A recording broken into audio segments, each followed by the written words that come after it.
अस्सलाम वालेकुम जैन भाई, आपकी बेल में क्या डेट पड़ी है आगे और निज़ाम क्या है? बिस्मिल्लाहिर्रहमानिर्रहीम। आज ATC लाहौर में पेश हुए थे और 20 तारीख की बेल पड़ गई है। अब पेशी पे पेशी पड़ती जा रही है, हम हाजिर पे हाजिर दिए जा रहे हैं, काम चल रहा है ऐसे। आपके वालिद साहब का क्या हाल है? उनकी कोई खबर नहीं आ रही? वालिद साहब अल्हम्दुलिल्लाह ठीक है।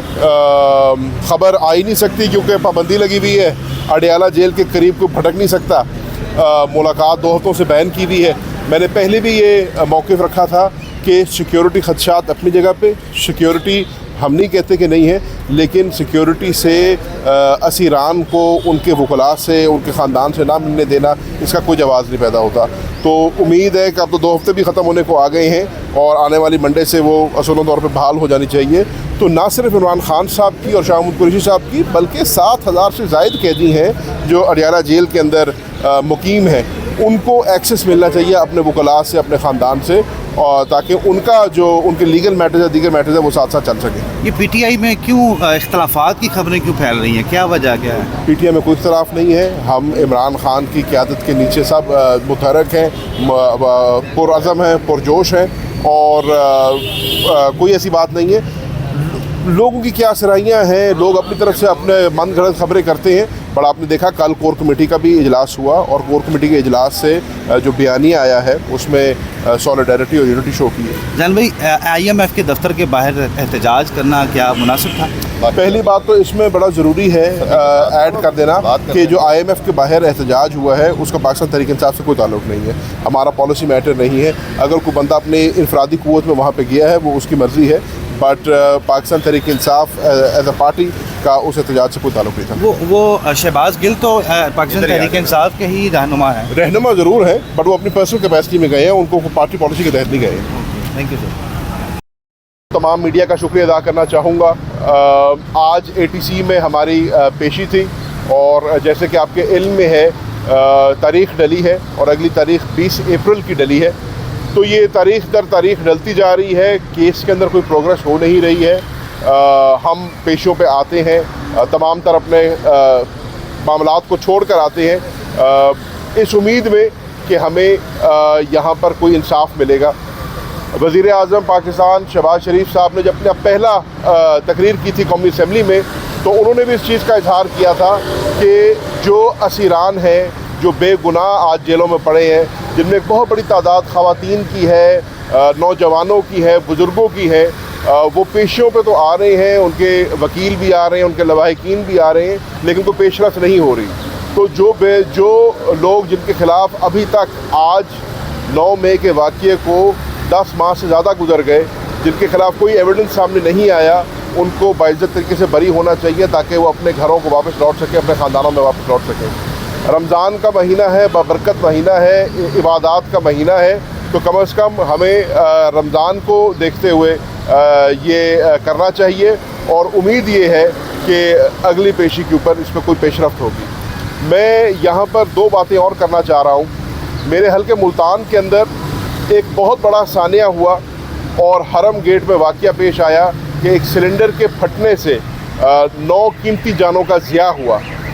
मुझे वहाँ जाने का मौका मिला, लवाहिकीन से बात करने का मौका मिला और बड़ी बदकिस्मती से मुझे ये बात करनी पड़ी है कि ये वाक़या सुबह 3:12 पे होता है और 3:12 पे 15 पे कॉल की जाती है, लेकिन जो फर्स्ट रिस्पॉन्डर्स हैं या जो इमरजेंसी रिस्पॉन्डर्स हैं वो 4 घंटे वहाँ पर रिस्पॉन्ड नहीं करते और जो पहला रिस्पॉन्स आता है वो सुबह 7 बजे के करीब आता है।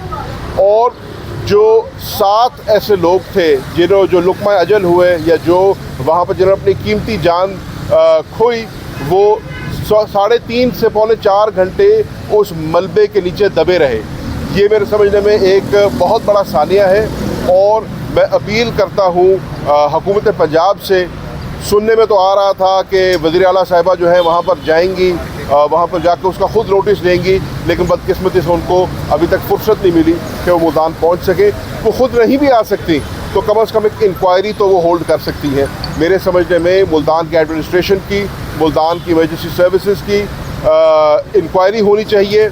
सारी आपने एडमिनिस्ट्रेशन को, सारी पुलिस को आपने लगा दिए तहरीक इंसाफ के पीछे, तहरीक इंसाफ के कारकुनान और मेम्बरान को इकट्ठा करने के पीछे, और जिनका असल काम है वो नहीं कर पा रहे हैं। उसका नतीजा ये निकला है कि हम मुल्तान में 9 कीमती जानों से हाथ धो बैठे हैं। मेरा मुतालबा ये है कि पंजाब हुकूमत एक इंक्वायरी कॉल करे और जहाँ पे गफलत हुई है, जिनका कसूर है, उनको उसकी सज़ा मिलनी चाहिए। साइफ़र की आपके इल्म में है, कल इस्लामाबाद हाई कोर्ट में डीबी के अंदर साइफ़र की अपील लगी हुई थी और उसके ऊपर हमारे जो वकील हैं सलमान सफदर साहब, उन्होंने अपनी आर्गूमेंट्स जो है स्टार्ट की हुई है। आज इंशाल्लाह उम्मीद है वो कंक्लूड करेंगे और बड़ी अच्छी वहाँ पर हमारी गुफ्तगू हुई। अगर जज साहब के रिमार्क्स देखा जाए तो जस्टिस गुल औरंगज़ेब साहब का कहना ये था कि मुझे इसमें शाह महमूद कुरैशी साहब की हद तक तो कोई ऐसी चीज़ नज़र नहीं आ रही जो उन्होंने अपनी तकरीर में कहा हो। और आज हमारी अगर कंक्लूड होती है आर्ग्यूमेंट्स तो ज़ाहिर है फिर प्रोसिक्यूशन अपनी आर्ग्यूमेंट्स करेगी। हम बड़े पुरुमीद हैं कि इंशाअल्लाह साइफ़र केस के अंदर इमरान खान साहब को और महमूद शाह कुरैशी साहब को बाइज़्ज़त तरीके से बरी किया जाएगा। और जो हम हमेशा से मौक़िफ़ हमने अपनाया था कि साइफ़र केस को एक बड़े भोंडे तरीके से चलाया गया, साइफ़र केस को जिस तरीके से कंडक्ट किया गया उसके अंदर बहुत लूप होल्स थे, बहुत सारी डिस्क्रिपेंसीज थी और आपने देखा कि आज दूसरी ही तारीख में, दूसरी ही पेशी में इसकी कड़ी खुलती जा रही है और नज़र आ रहा है कि ये जो केस है ये सियासी बुनियाद पे बनाया गया है और इसके अंदर बहुत ज़्यादा बेज़ाब्त किया है। तो मैं इसके साथ आपका शुक्रिया अदा करना चाहता हूँ। बाकी अगली पेशी 20 तारीख को 20 तारीख को मुलाकात होगी। अच्छा, ये बताएं कि IMF के पास पाकिस्तान को जाना चाहिए, उसकी ज़रूरत है, उसके लिए आप हुकूमत के साथ तावन करेंगे। अब आपने एहतजाज भी किया बाहर IMF के दफ्तर के बाहर। पहली बात तो मैं इसकी वजाहत कर दूं कि हमने IMF के दफ्तर के बाहर कोई एहतजाज नहीं किया। पाकिस्तान तहरीक इंसाफ का IMF के बाहर होने वाले एहतजाज उसका कोई ताल्लुक नहीं था। ज़रूरत यकीनन है, बिल्कुल है, आपको एक स्टैंडर्ड फंड फैसिलिटी चाहिए है, आपको IMF के पास जाना है। IMF के पास जाके आप किन शराइत के ऊपर उनको मना सकते हैं ये अब देखना होगा। जो मुस्लिम लीग नून के पास IMF का एक्सपर्ट था, जो हमें बताया जाता था कि जी डार साहब का बड़ा एक्सपीरियंस है, उनको तो फाइनेंस मिनिस्ट्री से निकाल के आपने फॉरेन मिनिस्ट्री में ले गए हैं। अब देखते हैं कि औरंगजेब साहब को लाए हैं, वो क्या गुल खिलाते हैं। IMF के पास जाना इनकी मजबूरी है। देखना ये होगा, आज आपने देखा कि अभी IMF प्रोग्राम शुरू भी नहीं हुआ लेकिन गैस की कीमतों में आज फिर 140% का इजाफा हो गया है। दीगर भी चीज़ों में इजाफा होगा। आवाम जो है वो महंगाई की चक्की में पिसती चली जा रही है। दावे तो ये बड़े करते थे, बातें तो बड़ी करते थे। आज देखेंगे कि IMF के साथ क्या प्रोग्राम नेगोशिएट करते हैं। जैन भाई, शुहदा की कुर्बानियों को बड़ा सोशल मीडिया पर तनकीद का निशाना बनाया जा रहा है, क्या कहते हैं? मेरे समझने में हम इनको बिल्कुल तनकीद का निशाना नहीं बनाना चाहिए।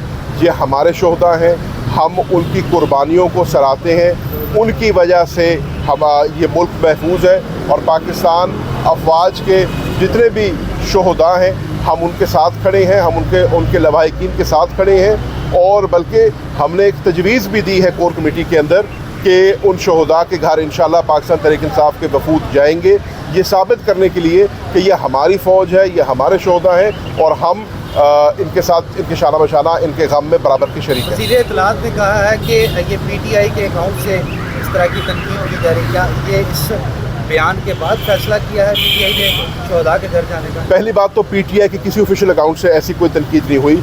अगर किसी ऐसे अकाउंट से जिसको तशबीह दी जाती है पाकिस्तान तहरीक इंसाफ के साथ, तो हम उनसे मुकम्मल लाताल्लुकी का इजहार कर रहे हैं। शुहदा हमारे हैं, पाक फ़ौज हमारी है और हम किसी भी किस्म की उनकी जो कुर्बानी है उसको रायगा नहीं जाने देंगे।